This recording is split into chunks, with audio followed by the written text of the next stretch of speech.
Okay, let's just jump right in, because this is a wild one. You feel like you're here, right? Experiencing this moment right now as it's happening. But what if I told you that's just not true? That your entire sense of the present is, well, it's an illusion. Yeah, you heard me. According to a whole mountain of neuroscience, the now that you feel so grounded in, so connected to, is a total fabrication. It's a clever biological trick that your brain is playing on you every single second of your life. And this quote right here, it just nails it. You aren't experiencing reality in real time. Nope. You're living inside a simulation that your own brain has already recorded, edited, and then played back for you. And get this, scientists have actually measured the lag. This number, 80 milliseconds, that's the gap between something happening in the world and you perceiving it. Now, I know it doesn't sound like much, but trust me, it changes absolutely everything about how you experience the world. Let's dig into why it even exists. Okay, so it all boils down to a fundamental physics problem.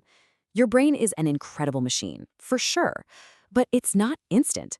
It's running on biological wetware, right? And that hardware has some pretty serious speed limits. So let's take vision, for example. The whole process of converting light that hits your retina into an electrical signal your brain can actually understand, that's called phototransduction. And it's not like flipping a light switch, it's this kind of slow, messy biochemical slog. That process alone creates a delay before the signal even leaves your eye. And once those signals are finally created, they've got to travel. But here's the thing, not all nerve signals are created equal. You can think of your body as a constant traffic jam, with all these different types of information racing to your brain at wildly different speeds. And check out the sheer difference here. A signal about where your arm is in space, that's a racing car blazing down the highway. But a deep, throbbing pain signal, that's crawling along slower than a person walking. Now, imagine if your brain processed all this data as it arrived. It would be a chaotic, out-of-sync mess, right? So to create a coherent now, your brain has no choice. It has to wait for the slowest signal to get there. So how does your brain solve this crazy traffic jam problem?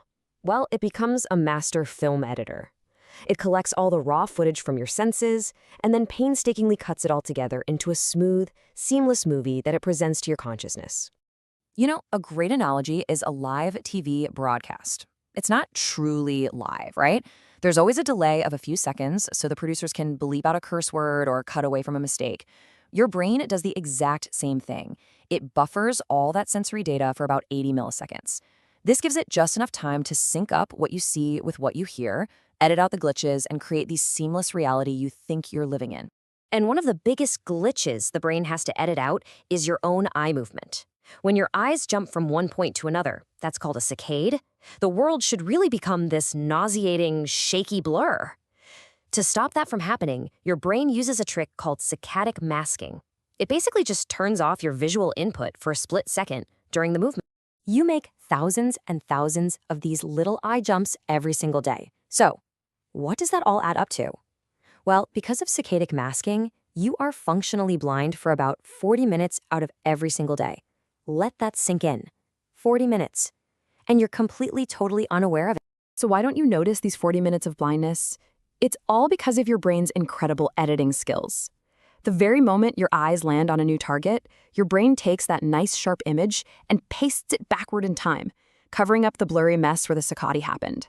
It is literally creating a piece of history that never actually occurred, all to give you a smooth, continuous experience.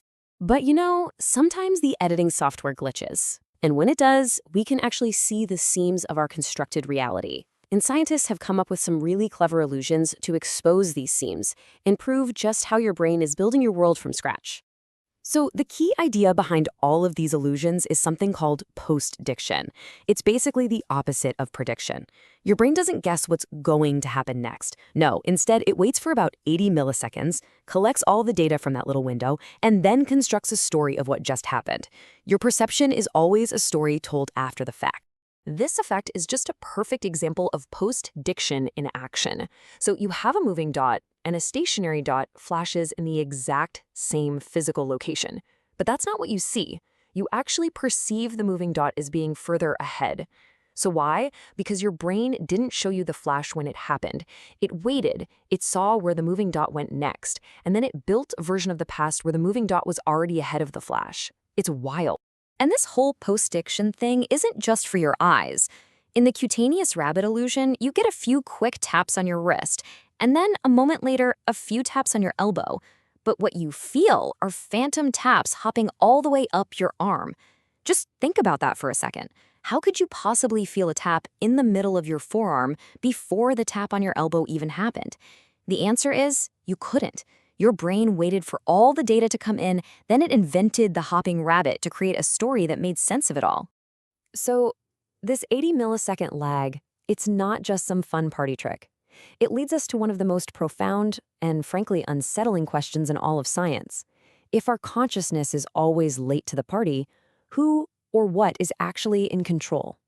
This exact question took center stage back in 1983 with a landmark experiment by a neuroscientist named Benjamin Libet.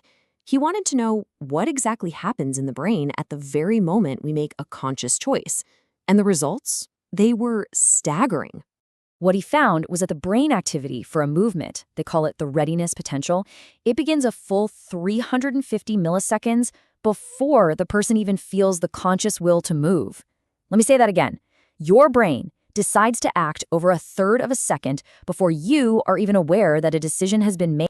And the conclusion from this is just devastating for our sense of self. That feeling of free will, that little voice that says, I have decided to do this. It doesn't cause the action. It's more like a notification that pops up on your screen just to inform you of an action your unconscious brain has already put into motion.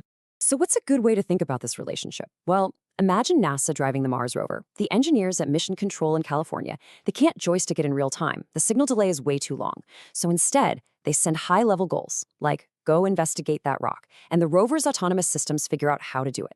Your conscious mind is the engineer, and your unconscious brain, that's the rover, an entire planet away.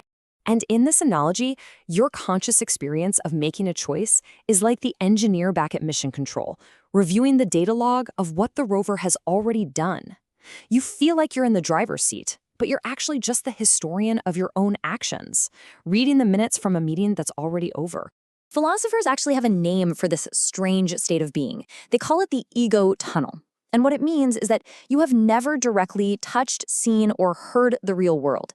You are living inside a personalized virtual reality, a simulation of the world built by your brain, and it's always running with an 80-millisecond delay.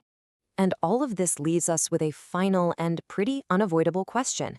If your experience of the present is just a memory of the immediate past, and your sense of free will is just an after-the-fact story, then who or what is the agent that's truly living your life?